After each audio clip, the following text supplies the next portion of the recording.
The letter came in a plain white envelope with no stamp, no legal seal, no official signature, just a bold black header that read immediate HOA fine, $25,000. I remember standing on my cabin porch with the early morning mist still curling across the pines, my coffee steaming in hand, when I tore the paper open. My jaw dropped. My cabin wasn't even in their jurisdiction. My family had owned this land for generations, predating the subdivision that sprouted like weeds years later.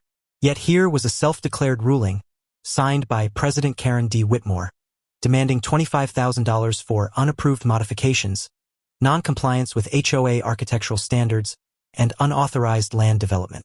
Felt like a bad joke. My cabin was a mile outside their gated community. Still, the letter threatened property liens, legal action, and even police involvement if I didn't comply in 10 days. I laughed at first, thinking it was some clerical mistake.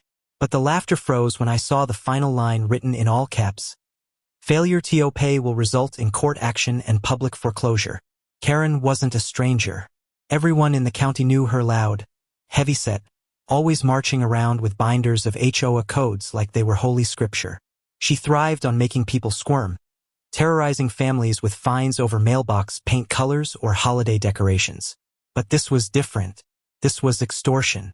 She had no right to step onto my land, much less fine me. My cabin wasn't a subdivision home. It was built by my grandfather after World War II, a place where my family hunted, fished, and celebrated every holiday.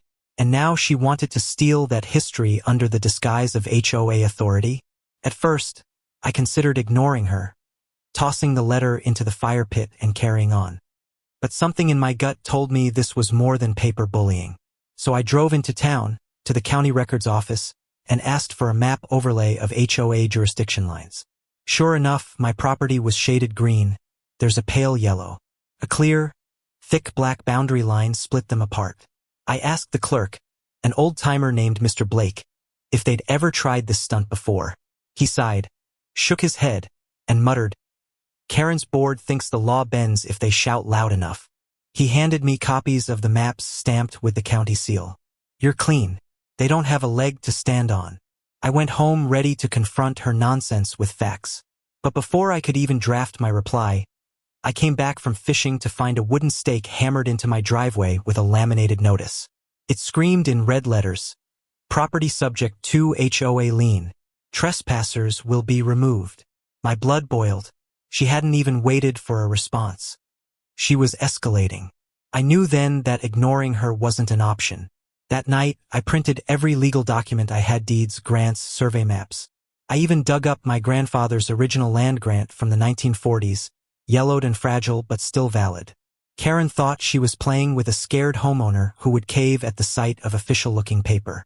She didn't realize she had picked a fight with someone who had history, proof, and fire in his veins. The next morning, I drove down to the HOA clubhouse where she usually held her meetings. Sure enough, there she was, standing in the parking lot with a gaggle of board members, wagging her finger at some poor family over their flower bed. I stepped out of my truck, documents tucked under my arm, and strode straight up to her. Her eyes narrowed, lips curling into that smug smile she always wore when she thought she had someone cornered. "Ah, Mr. Grayson," she sneered. "Here to settle your fine?" "Fine," I barked, holding up the county map. "You're fining land you don't own, outside your reach. This cabin's been in my family since before your HOA even existed. You have zero jurisdiction." The board members shuffled uneasily, but Karen laughed, her round shoulders shaking. "Jurisdiction is interpretation," she said. "If your property connects to roads maintained by the HOA, if it visually impacts our community, then it falls under our authority. That's how we protect property values." I stared at her, stunned by her audacity. "Interpretation? Lady, the law isn't your mood board. You can't expand your reach just because you don't like what you see out your window." I slapped the land deed against her binder. "County law says otherwise. So does history." She leaned closer, her perfume overwhelming, her cheeks flushed. "Then I'll see you in court," she hissed. "And when the judge sees that dilapidated cabin, he'll rule in my favor. We'll foreclose, and you'll lose everything." For a split second, I felt a pang of doubt. What if she was right? What if her board's deep pockets and constant harassment could sway things? But then, as if fate intervened, a voice cut through the tension. That's not how it works, Karen. I turned. Standing at the edge of the lot was none other than Deputy Sheriff Cole Ramirez, still in uniform, arms crossed. He was a childhood friend of mine, and apparently he'd heard enough. He walked over slowly, eyes locked on Karen. You've been warned about overstepping your authority. The HOA has no claim beyond its recorded plats. If you file fraudulent liens or fake fines, you'll be facing charges. Serious ones. For the first time, Karen's smirk faltered. Her board members looked at one another nervously, whispering. But Karen puffed herself up again and shouted, "This man is in violation. He threatens our community's value." Cole stepped closer, his hand brushing the badge on his chest. "The only threat here is you abusing your power. If this goes to court, you won't just lose, you'll be exposed." That was the twist I hadn't expected. Karen wasn't just bluffing. She had already filed the lien paperwork with the county clerk, falsely claiming my cabin as HOA-controlled land. When Cole pulled out the record, my stomach turned. This wasn't a threat, Anna Maria, it was a crime. And suddenly, the fight wasn't just about my cabin.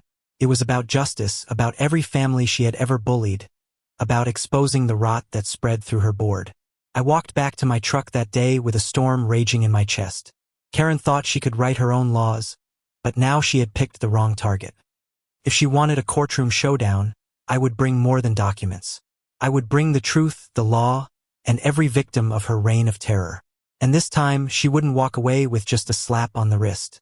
The courthouse smelled like old wood polish and history, the kind of place where echoes carried and reputations were carved into stone. When the day came, I walked through those double doors with my documents tucked under my arm, my head high, and my heart pounding like a drum. Karen was already there, seated with her board members flanking her like loyal soldiers. She wore a tailored navy blue jacket that strained across her broad frame, pearls at her neck, lips twisted in triumph. Her eyes locked on me the second I entered, and I swear she whispered something under her breath that made her board chuckle nervously. She thought this was already won. She thought I was just a stubborn landowner with no defense against the machine of their HOA coffers. But she didn't realize that word had spread. The gallery behind us was full, not just with locals but with families Karen had terrorized for years. Some carried folders, some clutched photos of the violations. She had fined them for Christmas lights, garden gnomes, even a child's treehouse. Their presence was a silent rebellion. The county was watching now. Judge Markham, a stern man with silver hair and glasses perched low on his nose, took the bench.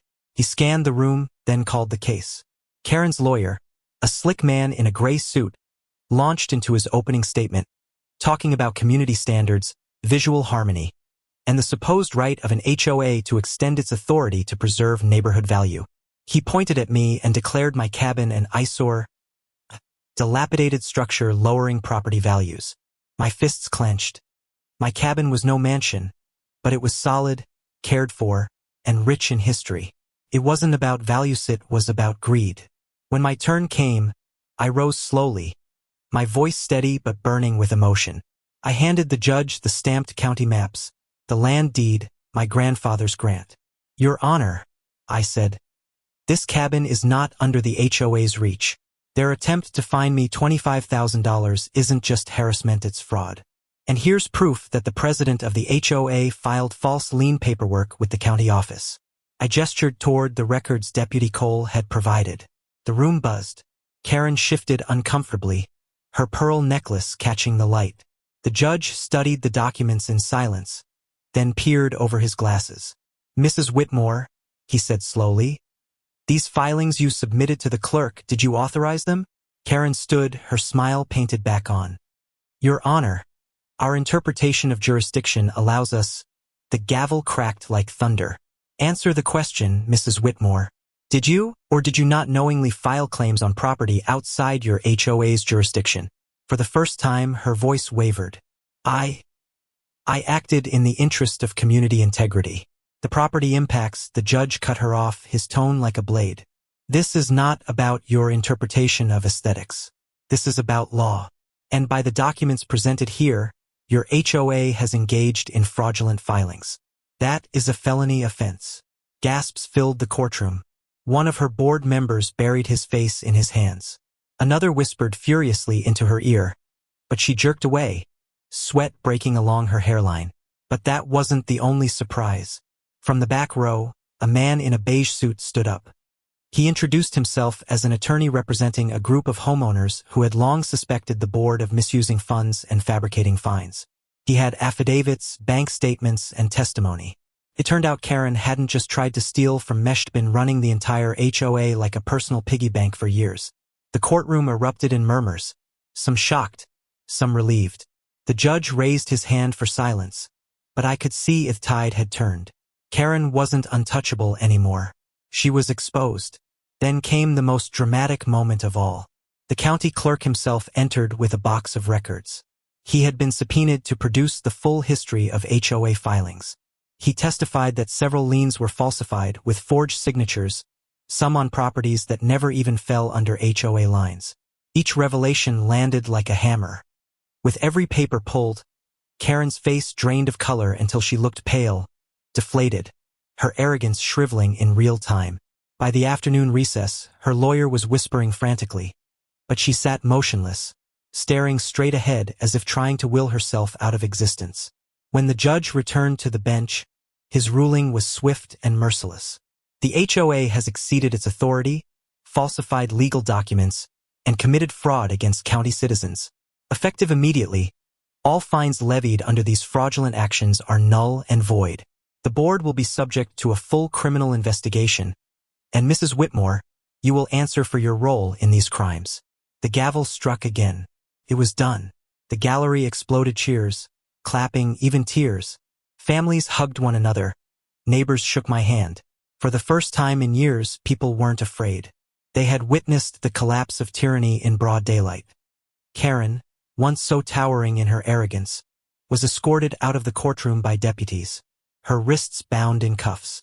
She screamed about conspiracies, about how ungrateful the community was, but her voice was swallowed by the roar of justice finally delivered.